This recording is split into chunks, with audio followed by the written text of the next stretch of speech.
magtiwala sa iyo. Sa mga kapatid, gagawin natin ko ng malagit.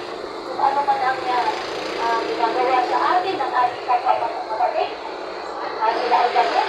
Mga kapatid, matuloy tayo magpatala.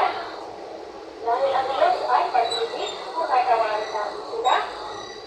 Mga kapatid, huwag natin sila pag-aliman ng sama ng Lord, dahil ang Panginoon ay ang pangalan ng ating pag-susti. Kaya ang magbibigay sa atin ng gantimpala pagkul na kayo ay matuto magpapasala, dahil ang sabi ng Diyos, pag kayo mataas, ikay ay sisingilin kita ayon sa nagawa mong kasalanan sa iyong kapwa.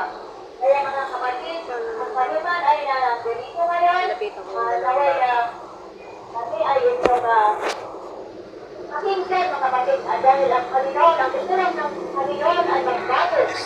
Magbago po ay magbisik tayo sa ating mga nagawang kasalanan. Kasi ang sabi ng Diyos, tayo ay magsisi.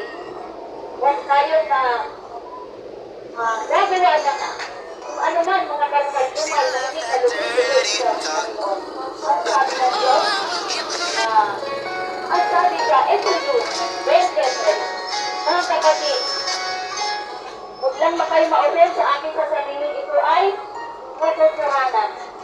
Ang sabi sa Exodus 20:3, huwag kayong magsasamba sa Diyos-Diyosan. Dahil ang Diyos-Diyosan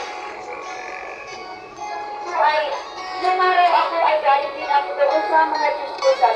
Pero ako ay namulat sa katotohanan. Dahil ang Diyos-Diyosan ay gawa lamang ng tao. Ay gawa lamang ng kahoy.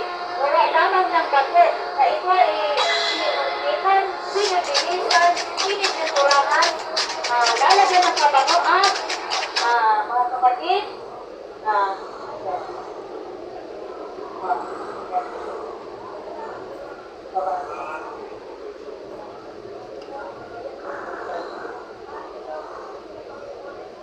Thank you.